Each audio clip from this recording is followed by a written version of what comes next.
Houdini fly is a kleptoparasite, size of a fruit fly, teeny tiny with red eyes. You can go to YouTube and look at some of the videos so you can be familiar with them. But if you see a little fruit fly looking fly, that's usually a Houdini. Kleptoparasites will wait on the outside for Mama Mason bee to leave, and then that Houdini fly will go into that nesting chamber. Again, you have the mud, pollen, little baby. She'll lay her babies inside that little cell that Mama Mason bee. Now, Mama Mason bee doesn't realize it. She caps it with mud. Well, now she's capped all of these Houdini fly larvae in with her baby, and then her baby is gets killed as well.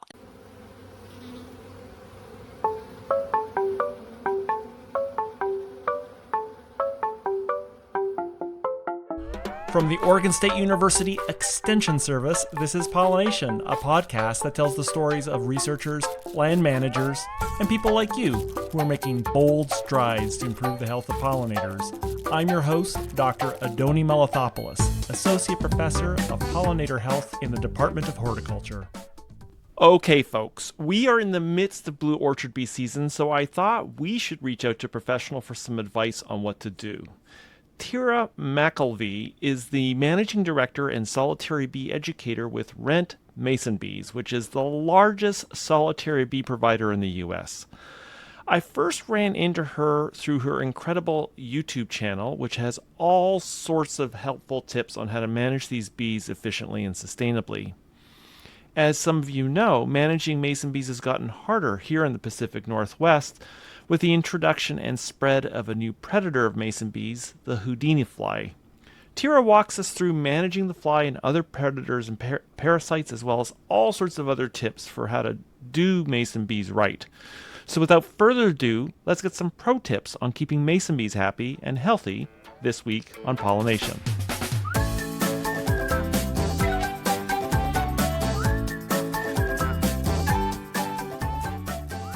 Hey, Thyra, welcome to PolliNation.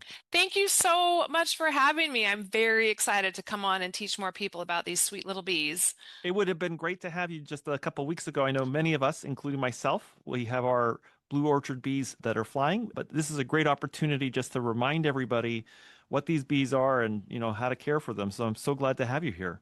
Yes, thank you for having me. Yes, you're right. It is the end of April, and I know most of the mason bees have already started emerging. Some of those girls are still tucked away. I know we've had some cold weather here and there, and so they like to wait to come out until it's warmer. But yeah, it is mason bee season. We are full on into the mason bee mode. So your bees are coming out as well, right? Yeah, they're out, but I still see males. There's still males that are around. They're still popping out. So, never too late. But so let Yeah. for those, I mean, everybody must know. But blue orchard bees, like, what are they? Bobs, the blue orchard bee, the bobs. Bob. Yes, the bobs. Yes, not a lot of people know what a mason bee is. And so I love to teach, especially I was on an airplane the other day and I asked the lady, she was talking, I was working. She's like, what are those? I'm like, well, they're a mason bee. Do you know what they are? She's like, no, I've never heard of them. So I love that. I love teaching. So she got the spiel on the airplane. So a mason bee, the blue orchard bee, looks like a housefly. They're a green iridescent sheen, but they are Mother Nature's one of their best pollinators because they have little hairs on their body called scopa, and they belly flop, and they collect pollen, and they pollinate 95% of everything they land on. They're remarkable pollinators, and mason bees are a solitary bee. Honeybees are a social bee. So honeybees have the hive and the queen and the drones and the worker bees. They have social. They're having a party. Those mason bees are solitary. She does it all by herself. She finds her own nesting chamber, she gathers her own food, and she makes up her nesting chamber. Lays all her own eggs. All Mhm. her own eggs. She lay about 15 babies in her lifetime. She does it all by herself. And so she's a remarkable little pollinator. And because she's doing it by herself, she's not aggressive. She doesn't hurt anybody. She's not going to sting. She's not going to fly after you. They're just amazing little bees.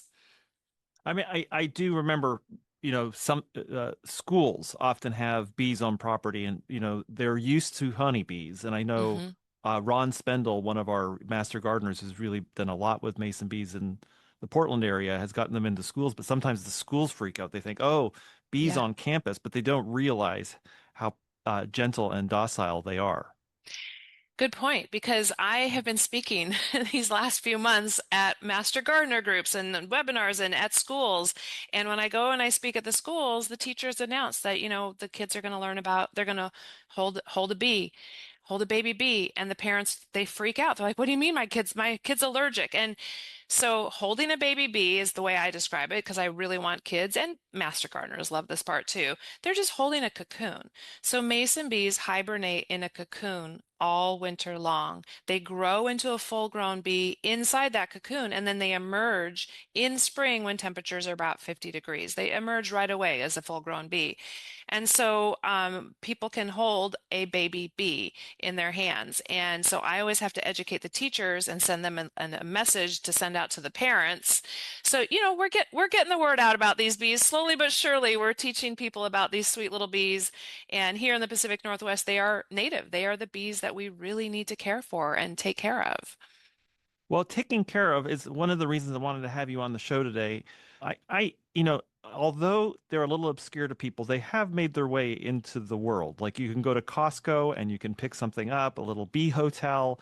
And so they're out there and people have seen them. And, I just need to bundle some straws together. So there's all sorts of like aware, but I think that people aren't quite, Mhm. clear when as I am not when I, Right, buy something at a Costco. It's just like, oh, okay, I'm going to read right. the package and away I go. May not be fully aware of the care that's involved. Can you walk us through, like, Yeah. what's involved here? So good point. Those Costco houses were sold a few years ago, and I actually I've opened up some of them, and they're just full of predators. So millions of bee hotels are sold all over the globe. There's never any instructions that go along with them on the proper care and maintenance. So, because we're the largest solitary bee company in the country, we harvest and clean 3 million cocoons. We are the biggest, and we get privilege of working with all these amazing bee labs all across the country. UC Davis, UC Riverside, USDA, Penn State, you name it. We're working with a lot of entomologists and bee labs that are studying the predators. And what we're learning is the nesting material that everyone has these amazing intentions of putting out a bee hotel. I want to support the pollinators. I want to put out a bee hotel. If you're not doing the three most important steps to care for them, you're actually going to be doing more harm than good. And you cannot use nesting material that is made with bamboo or logs with holes drilled in it. And that's what's sold at all of these garden nurseries and all these stores. And bamboo is super glued to the back of these cute little bee houses. Those nesting chambers need to be about 6 inches long and 8 millimeter diameter. And these little houses, you'll find them, they're short, they're small, they're not, the depth isn't the right thing, and you're actually going to be creating a predator habitat because you can't open and clean them in the fall. And so you really want to find nesting material that you can open and clean. So stacking trays, cardboard tubes with liners that you can pull out, reeds, anything that's easy to open and clean in the fall is what you need to put out in your yard. Now, I'll get the pushback all the time about, well, why do I have to clean? In Mother Nature, I don't have to clean. Like Mother Nature's just, I'm gonna let Mother Nature take its course. And I always Uh, tell people, well, are you setting out a bee hotel? And they're like, well, yeah, of course. And I'm like, well, then if you're setting out a bee hotel, you're now interrupting Mother Nature. Like you're now part of this problem. And so if you don't want to harvest and clean and take care of your bees, just like honeybees need maintenance, like pollinators need maintenance if you're putting them in your yard. Three simple steps. Clean nesting material out in spring. You're removing them at the end of spring. Mason bee hotels do not stay out year round. Predators, summer predators can get into them. You're going to destroy the little babies inside. And three, the most critical part is you're opening and cleaning everything in the fall. I have step-by-step videos and guides on how to do this yourself. If you want to skip the bee bath, if you want to skip all those things, you just take the cocoons away from predators. Because what happens is inside that nesting material, you'll have pollen mites. Houdini fly is on the rise right now, especially in Oregon. I'm getting a ton of calls right now in Oregon on the Pacific Northwest, and Houdini fly are now on the East Coast. It's a really bad kleptoparasite. Also in there is chalkbrood, mono wasp can get to your bees. So people that think their bee hotel looks healthy because all there's mud plugs, go to my YouTube channel. I have a ton of videos that I've just been doing out with the old, in with the new. I go visit people at their backyards. They say, "Hey, I've got this old bee house. Can you come take a look at it?" And we take a look at it and we open it up and we dissect it and we find like one was completely covered in pollen mites. The other one had nothing viable. All the mud plugs were plugged, nothing viable inside. So it's a huge learning curve for people to realize this, that, and with the bee labs that we're studying and the researchers, they are saying that it takes just 3 years for your mason bee population to be completely wiped out by predators. Houdini fly will lay 300 to 500 babies in their lifetime. Mason bees lay 15. So if you've not cleaned your nesting material and Houdini flies start emerging, there could be 300 to 500, and they'll wipe out your mason bee population. So it's very important to take care of your bees if you're going to be hosting them in your yard. And it's not that hard. I've watched your videos. I think they're great. I love as well how you use dollar store tools. Hmm. So you don't need, because you also, I think in some of the videos show how it's done, commercially, like Hmm. nice flaming rigs that kind of like, That's sterilize. us. Yeah. Well, when you send your bees back to us, we harvest and clean 3 million. So we've invented this Bob harvester that plunks everything out gently and we wash everything. And then, yeah, the fire station sterilizes those nesting blocks because they're empty. You have to get rid of the pollen mites. You can't just, somebody asked me this week, can I just use a wire brush to scrub my trays? No, you can't. You have Like, to burn those you have suckers. to burn them, and you don't want to soak. If you have hardwood laminates, you don't want to soak them in water Soak because them. they'll expand. They'll expand. So yeah, so I have all these steps online if you want to do it, and if you don't want to do it, you can send them back to us, and we'll do it for you. So yeah, So, but I do the videos are great because it's kind of like a little cooking show. yeah. You got everything laid out, and it's not that hard. I think that's the Mm-mm, thing, is when people hear, I'm going to clean my bees, they think, oh my God, this is going to take mm-mm. a whole weekend. It's Nope. not. It's going to take you with a couple blocks. You'll be Hmm. done in an hour. Yeah, you'll be done. And people have block parties. Everybody comes over with they'll all come and clean their bees together. We have lots of gardeners. I have pictures of over the early spring, people hadn't opened their nesting material up. I'm like, look, if you're in, March, April, you haven't opened it, there's still time. Save your bees. Open everything up. Pluck out the cocoons. You can see them. Like there, you'll open up your stuff. You'll see the pollen mites. Just take out the cocoons and put Hmm. them aside. You don't have time to give them a bath when it's that late in the spring. Harvest time is in the fall. You want to do it in Yeah. October or November. But what you're doing is when that mason bee chews out of that cocoon to emerge, and it has to crawl through the pollen mites to get out. All those pollen mites stick to the back of the mason bee, get sprinkled. You don't want pollen mites all over your yard, but that's what happens. That's how the pollen mites survive, is they stick to the mason bee's back, fly out. Houdini fly, they lay their babies, kleptoparasite. She waits for mama mason bee to leave. Then she goes into that nesting chamber and lays her babies inside that nesting chamber. They emerge in spring with the mason bees. So you can save them. I have all these videos. Rescue your bees. Go in and rescue them now because you can. You have the power because you are putting out nesting material that you can go in there and take care of them as well. Maybe let's talk quickly about you've mentioned them quickly, like Houdini fly and pollen mites and wasps. Lay out like the dirty half dozen, Sure. the Sure. top ones. Yeah, the top ones. Well, let's describe first what a mason bee nesting chamber looks like Oh yeah, because yeah, yeah. that's what the predators go after, right? So when you have a nesting bee hotel out, hopefully you're using healthy nesting material. If you haven't, we'll talk a little bit about what you can do because I know mason bees are already out right now. But what a mason bee does is she gathers mud in your yard, in your garden. Please don't use slug bait or pesticides because that mud goes right next to a baby, so you don't want that seeping into the ground. She'll crawl into that hole with that mud. She'll cap the very back with mud. She'll go out and she'll collect that loose pollen all over her belly, and she'll go in and she'll make a pollen loaf. Then she'll lay a teeny tiny egg on top of the pollen loaf, back out, get more mud, she'll cap it with mud. So inside there'll be a mud, pollen, baby, mud, mud, pollen, baby, mud, all the way to the end. She leaves about a half an inch gap between the last nesting chamber and where she plugs it at the end. That saves the babies from any birds plucking them out. And then when you see a mud plug on the end, that you know there's a row of babies inside.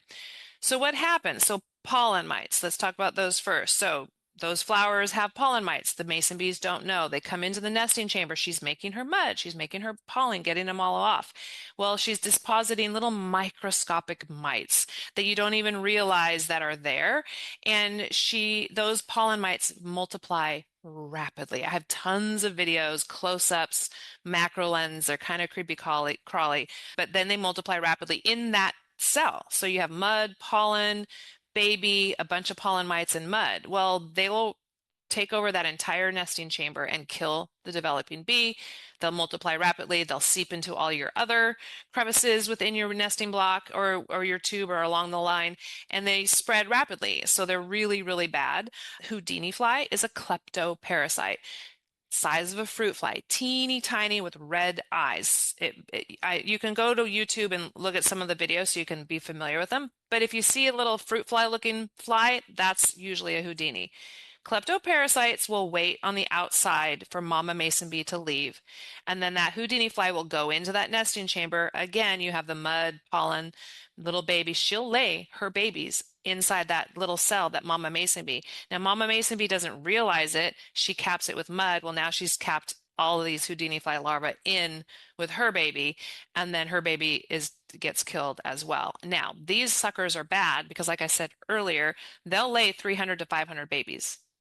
And they will wipe out. Like we've opened up, they will wipe out your mason bees because there will be nothing left because they're very prevalent. There's a lot of flies.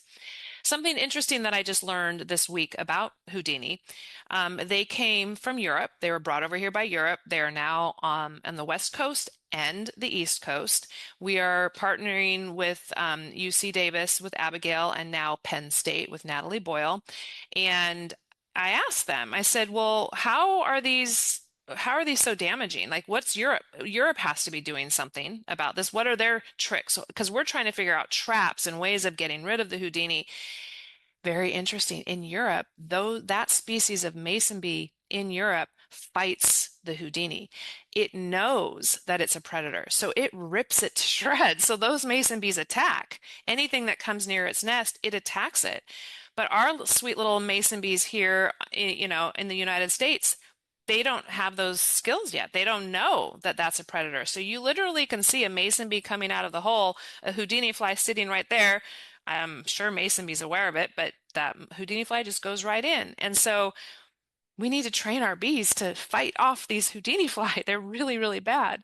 So that's the Houdini fly. And then Chalkbrood is a spore. It's a fungus that is also on your flowers. And Mama Mason doesn't know that as she's collecting pollen for her baby and making a pollen loaf, she's accidentally collected this little tiny fungus spore called Chalkbrood. That little tiny larva starts eating that pollen loaf. It ingests the spore, and what it looks like is it dries it up. It turns it black. And then if you don't harvest and clean, that black larva will burst, and all those millions of spores will sit in your nesting chamber. And again, the bee will crawl through, it'll stick on them, and it spreads in your yard. And then the final predator are your summer predators, the monowasps. So this is why we want you to remove your nesting material at the end of spring, because mason bees only live 6 to 8 weeks. Nesting material does not stay out all year round. You're removing them, just store them in a garage or shed. They don't need to be temperature controlled. You're just getting them out of the summer elements. So monowasps are another kleptoparasite, but she relies on full cocoons. So she's summertime. So by the summertime, your bees have spun their silk cocoon. I have a 3-part series on my YouTube channel, What Are Your Baby Bees Doing?, where I open it up and I show you, it's quick, how quick they spin those silk cocoons. And so this monowasp has these sensors. Now, well, we can show you a picture down below. We can link all this stuff. but it's not a stinger on this monowasp. It's this long ovipositor. And she goes usually onto cardboard tubes because she can get through those a lot easier than a stacking tray. But she'll crawl in and she'll feel the vibration of there's a cocoon and she'll poke her ovipositor through your cardboard tube and into the cocoon and lay her babies inside that cocoon. Well, of course, it's going to kill the mason bee, and then those are going to emerge again in summertime to keep that life cycle going. So, so many important things that you can really do when you're hosting these little, everybody loves their mason bees. So let's love on them more and care for them more. If you want them returning year after year, you're going to have to step up and you're going to have to start doing maintenance for your mason bees. Easy, easy to do, like you said. Get a work party, open up your nesting material, use the right nesting material so that you can open it. So, All right, let's go through those. So the yeah, first thing is starting clean, having clean nesting material, and of course, when you're starting for the first time, it's clean. yes, yes, But clean. then it doesn't. It gets mites, and so you were talking about how you do it when if somebody is giving you their bees, and we'll talk about that at the end what the service is. But if you're doing it yourself, you've got these, I guess, reeds. You can just Hmm. discard them, Crack them. Yep. crack them, and they're gone. But if you're going to be reusing material, there is this risk of carrying those chalkbrood spores. The mites are going to be alive and crawling all over things. So what do you do? How do you Yeah. clean them?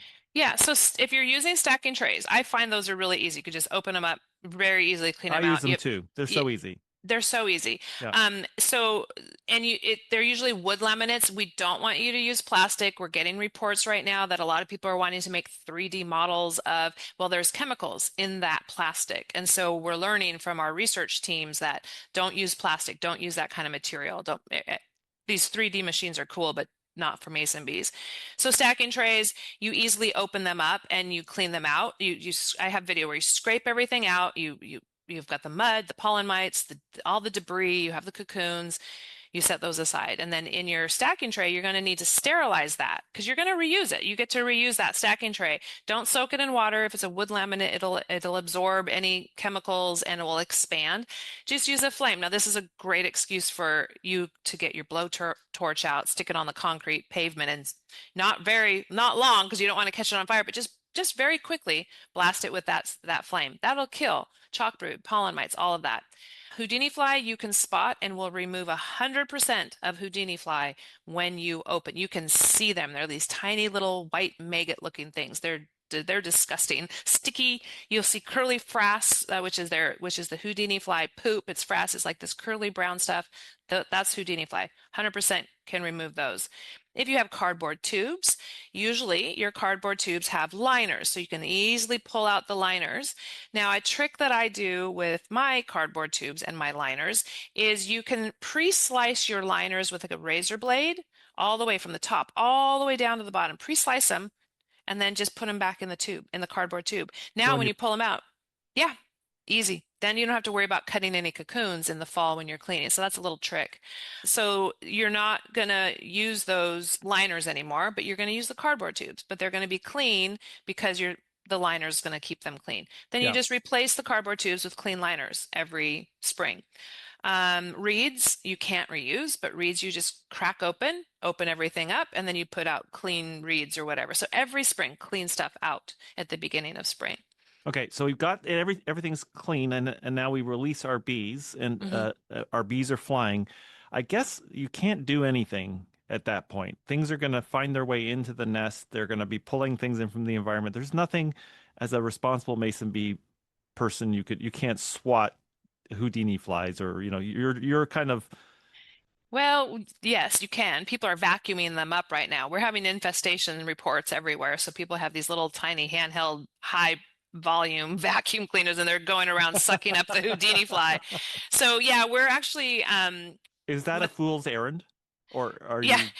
no, I'm serious. People do it and Does it work? it works. Yeah, Okay. people are catching them. It's working. The other thing that's working is Tanglefoot. You put that on the base of a tree so the ants don't crawl up your fruit trees. Well, you can line your bee hotel with Tanglefoot. And mason bees usually don't rest on their bee house. They just are going into the holes nesting. The Houdini fly rest on your house because they're waiting for the Oh, mason yeah. bees to Okay. leave. Yeah. So it's a little trick. If any of your listeners are having a big Houdini fly outbreak right now, I would love for them to email me at info@rentmasonbees.com. We are looking for volunteers to set up some of our research bait traps at sites that are having high reports of Houdini. We are setting up cages to release mason bees with Houdini to study them, but we want to try some traps, and we have a couple different concoctions of bait that we want to see what works. With this grant that we got with in partnership with UC Davis, we're putting on a full frontal. We're trying to get out there and figure out how to get rid of these bees. So we're attacking them as best as we can. So yeah, if there's anybody who wants to be a part of that, don't put the Tanglefoot up, don't do your own traps, email me, and then we'll send you some bait traps to see what works and what doesn't work. Okay, fantastic. So the bees are doing their thing, and maybe you might be able to vacuum or Tanglefoot up your Yeah. Houdini fly, but you're by for all intent and purpose, they're going to finish plug up their nest by the end of May, beginning of June, and then you were hmm saying they need to be moved. Tell us Yeah, more about yeah. that. Yeah, so let me talk about that, but let me say when because I meant to say this, but I got sidetracked. When your bees are emerging in early spring, the boys always emerge first, and they have that white tuft of hair on their head. You can identify them, and they mark their tube or wherever they're emerging from with scent mark. They fly out, but the girls won't come out for about 1 to 2 weeks later, and then they fly off. They're gonna not start nesting until they're fertilized, and then they'll start nesting. So I'm getting a lot of people end of April right now, where are my bees? I haven't seen them. Where did they go? And so that's what happens is they don't start merging and then start nesting right away. When they're out in your habitat waiting to get fertilized, they might find nooks and crannies in your yard, which is great. That's a really good point because I do think you're like, oh, are they, Yeah, are they working? And then you see a plug, and then there's lots of plugs, and then like, oh my God, I need more boxes. right. Yes. Yes. You want to swap out because once they're plugged, yeah, so once everything's plugged at the end of spring, you're going to gently remove that nesting block. Now, there might be plugs in there, there might not be plugs. It's okay. A lot of people say, well, it looks empty, but when you look at it in deep, when we open these up at the shop, there's bees in the way back. So that mama mason bee may not have finished all the way to the front. Something may have happened to her, something, who knows? But there's bees. There might be bees in there. And so, yeah, you're just going to store that nesting block in a cool garage or shed until fall time, until you start harvesting and cleaning in the fall. And while they're there, they're going to develop and grow into a full-grown bee over You know, summertime. I've always wondered. I'm just your average Joe Mason bee raiser, and I often think I often worry in the back of my head if I put it in too cool a spot, it would slow their development time. There's not as long as it's not going in a fridge. Like if it goes into Right. a basement or something, and it's a little bit cool. They're still going to finish their development okay. Right. They'll be fine. Okay, They'll be good. fine. Yeah. Yeah. You're really just getting them out of summer elements. You want them away from mono wasp. And, the longer they're sitting outside, the more you're going to get ants and earwigs and birds and everything else that might want those baby bees in there. They're done. They live 6 to 8 weeks. They're done. So grab them and save them from anything that's going to be getting them for the next 3 months in the summertime or two Here's months. here's the other one. Let's say it's a hot garden shed, like it's a little plastic, tough, whatever, and it's hmm south facing. They'll be okay in there too, right? Yeah, I mean, you don't want them too hot. They don't Yeah, do well. So when we have mason bee hosts like in hot states, Arizona, yeah, California, we send them their bees like end of February, early March, because mason bees like 50 to 85. They don't like hot weather. So we also don't want to cook any of the developing yeah. larvae. Okay, But in nature, they're out there in the summertime, in that's true. the summer elements. So they're going to Mhm. be okay. But it's just another way that you can protect them. If you're going to be hands-on with your bees, just stick them in a cool garage or shed. Some people wrap them up in a mesh bag. I went to the fabric store, just picked up some tulle, like super cheap. I think it was $1 for like super, super cheap. So you don't really need to wrap them. I never do. Mhm. I don't wrap mine, but a I lot can't of imagine people, a little mono wasp like, getting the garage door opener and right. coming in and then closing it and No, they won't. They won't find it. They don't, you have it in your garage. They're not going Yeah. to come into your home. But Okay. if it's in your garden, they'll come out there. Yeah. Yeah. O- Okay. So we've done that and they're developing. And so then you're saying when do we clean? Yes, good question. So we do our fall harvest the first week of October. So you're welcome to come. It's mind blowing to see the process. Again, we have videos on our YouTube channel to show you how we harvest and clean.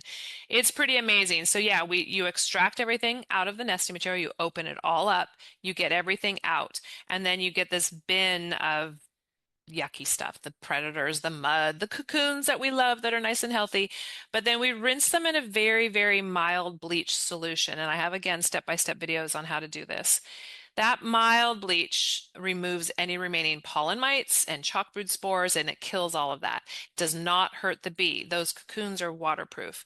And then we take them onto this tiny little tumbler. We turn this cherry picking machine into a cocoon washing machine. So fresh, clean water sprays it. They tumble, they get rinsed off. We put them down on this big drying tray overnight. They dry. And then we take that big tray out and we hand sort through 3 million mason bee cocoons. Now that takes us well into winter time. The Mhm. harvest is where we get everything out and we extract everything, and then the fire station is where we're sterilizing the nesting blocks. So, but when you do it at home on a smaller scale, similar but on a smaller scale. All right. On the smaller scale, like I Yeah. got a question about this. So I was cleaning and I Hmm. had bad chalk brood and I was worried about picking those things up. I thought, because sometimes you pick them up with a tweezer and Poof. poof. So Yep. like what's the best way to get those out while I'm cleaning? I kind of didn't want them to touch anything else. I was really nervous, but Yeah. Well, the bleach bath will kill any of the spores from the okay. chalkbrood. That's what we've learned. And if you have a whole nesting chamber of chalkbrood, you can just hand pick out your cocoons if you want, if you don't want to touch them. But then you're going to definitely want to sterilize the nesting material. And here's the other thing that's super huge. Do not throw Houdini fly larvae, chalkbrood, all of that into your yard waste bin, because now you're spreading them to other places when the yard waste gets picked up. So have a nice bonfire, have a burn pile, or put them in a Ziploc bag and Bonfire. freeze them, Yeah. whatever you can do. But Abigail said at UC Davis, you can take any Houdini fly larvae that you find, stick it in a Ziploc bag, and pop it in your freezer for a week, and that will kill them. So yes, don't throw them in the yard waste bin or dispose of them somewhere in your backwoods. Now, when I was releasing I get back because I teach a lot, so people were switching from old nesting material to new, so they gave me all their old stuff. I said, I'll take it. I'll do a video about how to release bees. So this could probably be relevant to the listening audience right now that have old nesting material that they're using, the bad stuff, the logs with holes drilled or the bamboo. You're not gonna, you try your best to open up your bamboo. You can crack it like a Dungeness crab, crack it with a cracker or a nutcracker. Try to get into there in the fall. Yeah. If you can't, I have this video where I take all this old nesting material, I stick it in a plastic bin. Hmm. It's clear so I can see it, not in the sunshine. In the springtime, you just put all that nesting material in a bin. The bees emerge, you open up the lid, let them fly out, and then put the lid back on. You don't want them Oh, using it. So that's a trick. However, okay. when I was doing that with some houses on the YouTube channel, it's why the Like head. once a day. Yeah, you go out there and check on them. Yeah. You'll see Okay. there once the sun and warms up, that whole box will be full of mason bees. But when I was doing this, this from this old nesting material, I saw when I opened it, they were all of them covered in pollen mites. I was like, crap. I don't have it in the heart. I Oh, don't have it in my heart to kill them. So I took them way, way, way far away deep into my woods uh, and I let them out there. I didn't want them on my flowers. I have so yeah. many flowers in my yard. I didn't want more pollen mites to be spread in my yard. So it is something if you do see pollen mites on them, then just release them somewhere else because I didn't have it in my heart. And Well, then burn all that nesting I material. suppose you don't want to be in that situation to begin with. So like, No. but if you got your logs and you might have this 1 year transition where you might have this like problem, Yeah. but then you'll be into regular clean nesting material and you will never ever go back that way. Good. Okay. Yeah. Well, but I mean, no, pollen mites will still linger around. Those are kind of hard to 100% eradicate, but the way you eradicate them is in the fall, you'll be able to help your bees not crawl. So when the bees crawl through the pollen mites, That's how they're being spread. So you can avoid that. And then, yeah, lessen the pollen mites in your yard year after year. Okay. All right. So that's, I suppose, I have worked with some commercial vineyards. Maybe some of them are listening, and they actually use rent mason bee to. Hmm.